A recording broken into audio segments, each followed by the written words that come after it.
We got one. We get the money. We get the money. We get the moolah. We get the moolah. We get the peso. We get the peso. We get the netto. We get the netto. We get the skrilla. We get the skrilla. We hit the lotto. We hit the lotto. We get the bread.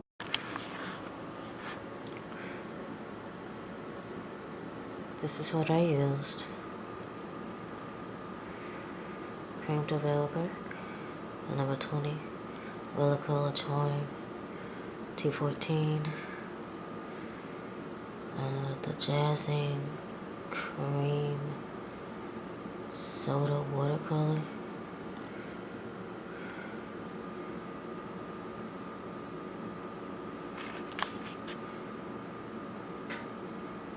cream soda.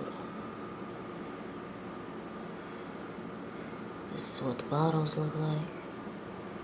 That's everything I used. Okay, so this is what she looks like. Okay, this is what I'm actually using.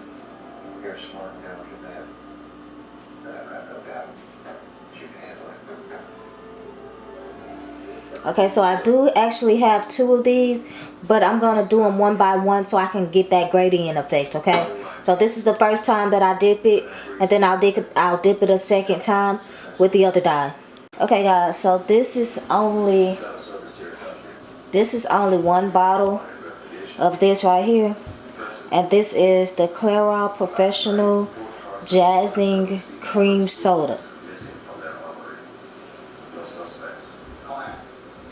So this is one, and the results are this color right here.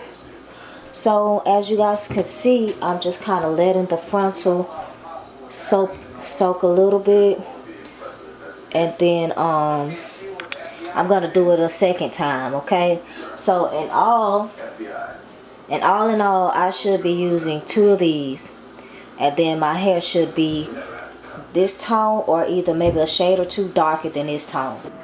Okay, guys, so this is what I am using as a toner, the T14, and this is actually my last bottle, so I'm gonna try my best to make it stretch for this entire wig. And if you guys want to see how it's looking after I rinsed it out, I do have a gradient effect kind of going on right now. So it's lighter at the roots and it's darker at the ends. Okay, so that toner is just going to make everything blend softly. Okay,